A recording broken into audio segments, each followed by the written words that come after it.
Hello, my loves, and good afternoon. This is your Earth Angel, Miyaka Orissa, and I'm here again to love you in the most awesome way that I can.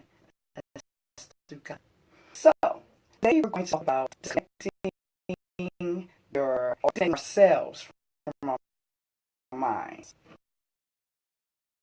Okay? So, a long time ago, I used to be saying that the mind was a terrible thing. Okay? The mind is a terrible thing to waste.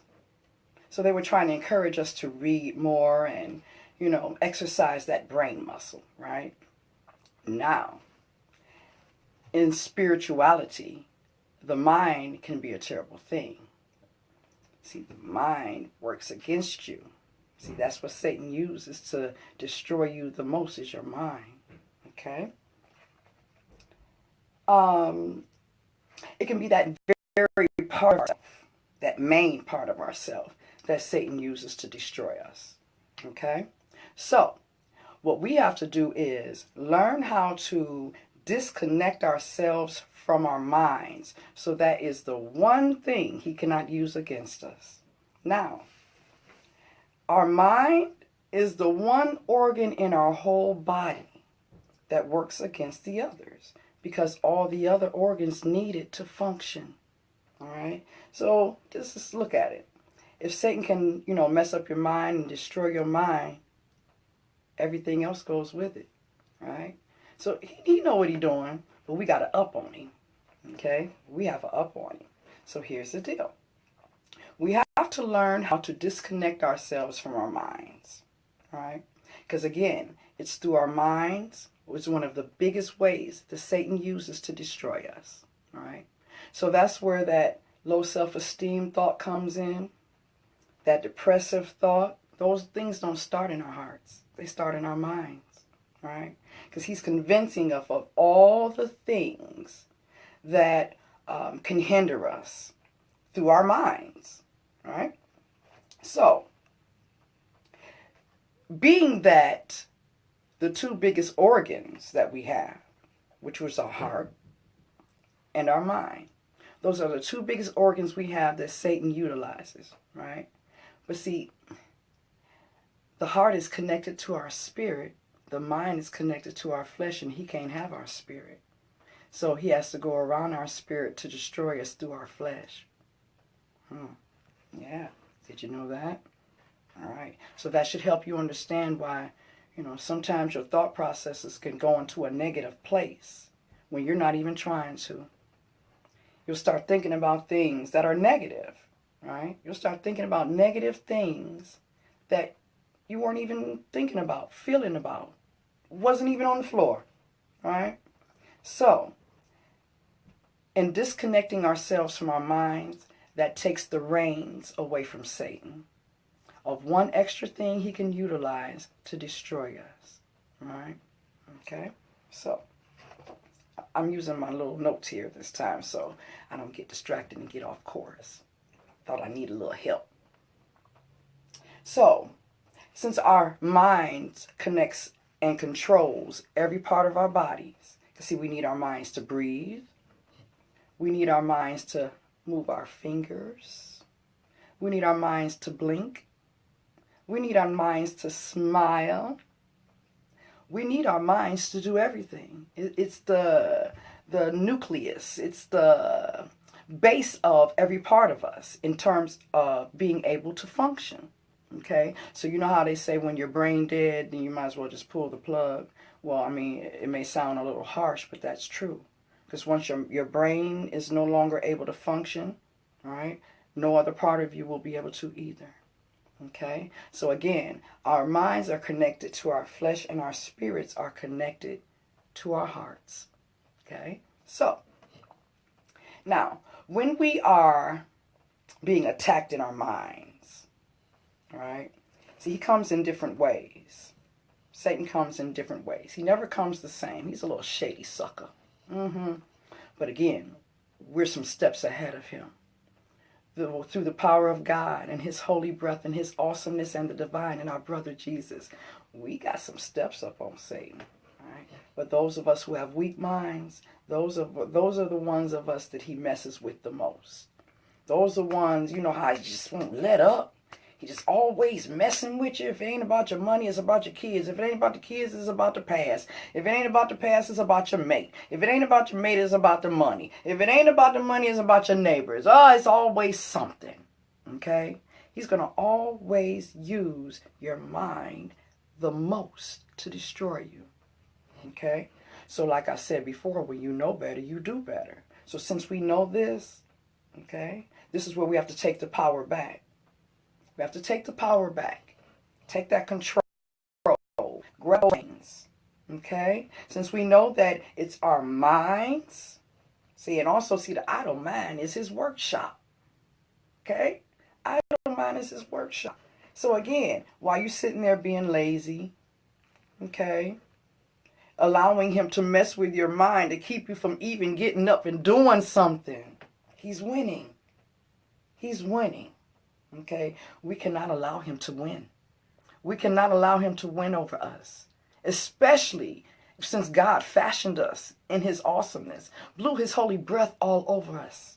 So we can come here and do the awesome things that he fashioned us to do. Okay? If it wasn't for that, Satan wouldn't even spend the time of day on us. Not one of us. Okay? So, let me refer to my notes again. So, because we are spirits, utilizing the flesh form to function here on this earthly plane, if he destroys our flesh through our mind, again, we can't function. We can't be effective. We can't allow God to use us to show up and show out. All right? So, you know, again, you are thinking that it's one thing being a thinker, right? It's one thing being a thinker, but it's another thing when the thoughts that are in your mind, you're not even controlling. You're not even controlling the thoughts. They're just coming in and they're never positive. They're never anything good, right? And they always leave you feeling some type of way. And once you're feeling some type of way, now you get stuck. Kind of get stuck in nothingness, right? And some of us perish in that. Like we live whole lives of nothingness because Satan shut us down in our minds a long time ago. Okay? So, again, when we allow him to hold space in our minds, okay, have control over our minds, we basically just given our lives to him. Because at that point, he's winning. He's in control. Because he has your mind. He has your mind. So we're going to take that back from you. Okay? We're going to take that back from you. Because see, that's where, again, like I said before, he convinces us that we're depressed. He convinces us that we're unworthy. He convinces us that we're not lovable, we're unattractive, we're not smart enough. Our bodies aren't right enough, perfect enough. Our complexion is not either light enough or dark enough. Our hair isn't long enough or blue enough. Okay? So again, we have to take back power over our minds. Right? See, our minds is not even the most awesome part of ourselves. That's our spirit. But it's the easiest part of ourselves that Satan can devour us and destroy us to where, if you're ineffective, what are you? What are you? You're breathing flesh. Just sitting there, breathing, blinking, eating, weighing up space. Okay? So, one of the things that is very important to our Father is for us to be able to hear him, right? He wants to connect with us and communicate with us, right? He wants to know that we know it's him when he's talking. We know it's Jesus when Jesus is talking. We know it's Satan when Satan is talking. We even know when it's us when we talking. Okay? We have to learn the difference. And the best way to know the difference in having a conversation with God or having a conversation with Jesus is to just start talking. Just start talking to him. Just spark up a conversation. Just keep babbling. Keep going till he responds. Right? He wants to communicate with us, but because Satan has convinced us in our minds that either because we live this way or that way, we've done this or that, okay, we've come through this or that God can't hear us. That's not true. See, he never left us. He never left you. You left him. You the one that stepped in the flesh. Came here to have some experiences, right? He never left you, and he still hasn't. Okay? So through him, through our Father God and our brother Jesus is how we're going to learn and discipline ourselves on how to disconnect ourselves from our minds. Technology is a good way. That's a good way to help you disconnect yourself from your mind. Put your phone down. Just turn the TV off. Drive with no radio. Okay? Just block the world out. And allow yourself to lean forward and have an available time in your day to just have a one-on-one with him. Just a one-on-one with the divine. Okay? Start taking steps to cultivate the relationship. Start asking him questions and then waiting on the answer. See, a lot of us, we get in our Father God's way because, we'll pray and, we'll ask him to do something, but then we keep doing us, right? I mean, come on now. We got to move out the way. Let him. If you asked him, let him do it. He will. I promise he will. Okay? So, again, he wants to hear us. He wants us to hear him. He wants that open line of communication. And you do too. We all want to hear him. Yeah. Especially above and over all the other stuff we hear in our heads sometimes. Sometimes it's so loud and sometimes it's just so much. Sometimes it's just too much. Okay? So, again,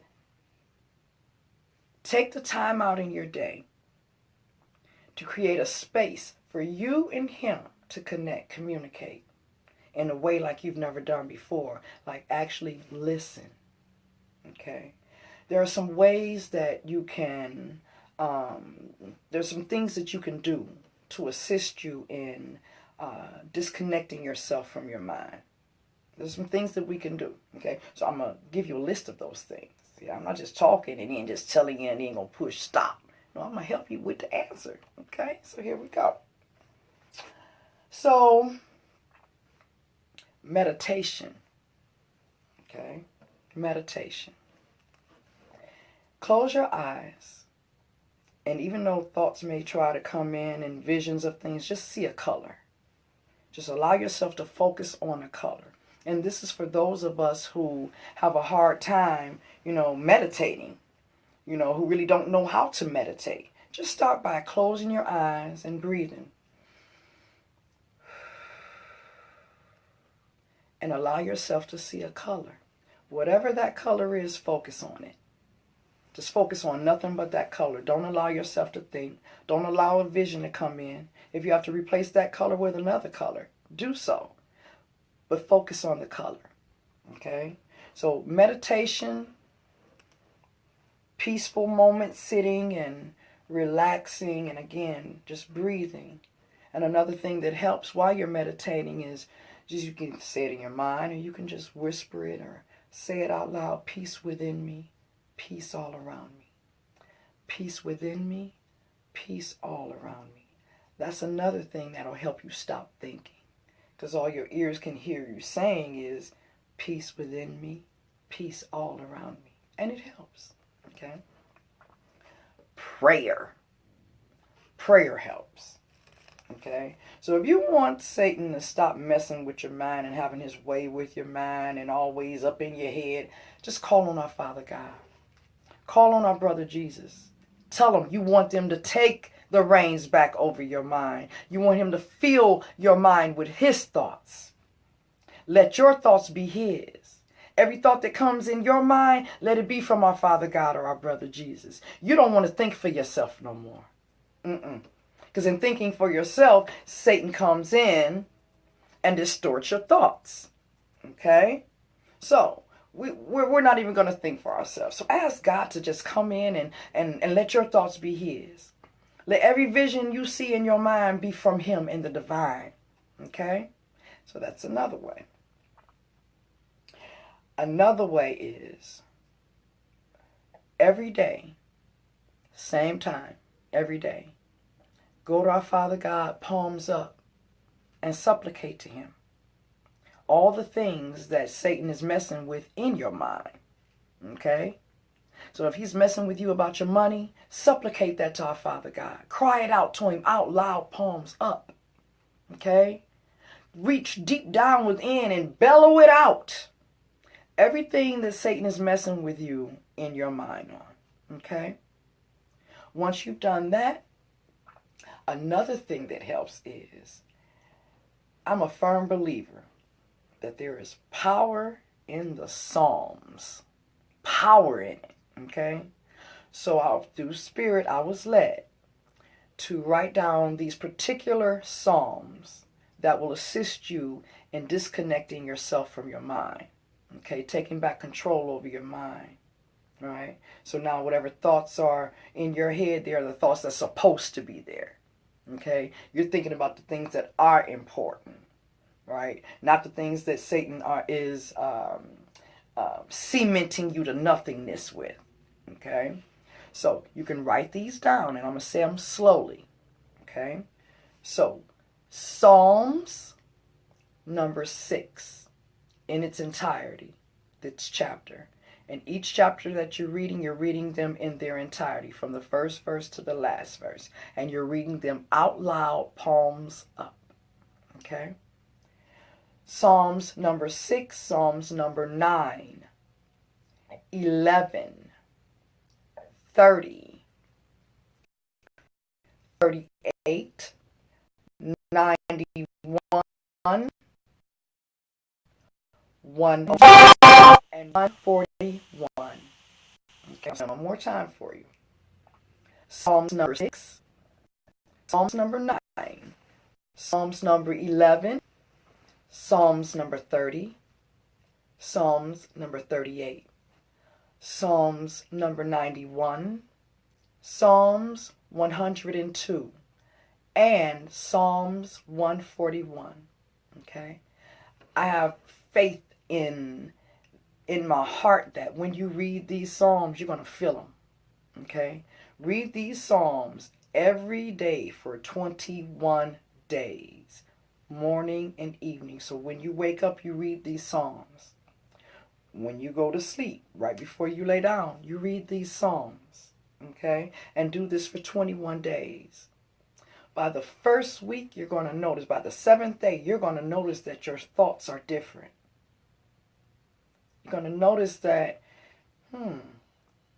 things that you wanted to think about or should have been thinking about are the things that's in your mind now. Right? And it's not the bills. No, it's not the car. It's not the house. No, it's not the kids. No. Okay? So, in you reading these Psalms, they will, it's an automatic. It's an automatic. You'll get an instant reprieve from Satan messing with your mind. Okay? So I just wanted to give you that little love right there today. Midweek session. Okay? And so, again, this is your Earth Angel Miyaka. If you have any questions or comments, you go to my Your Earth Angel Speaks page. I'll be looking forward to seeing you and see you soon. Oh, don't forget to like the page and share the page. And if he don't quit doing that, now push the button.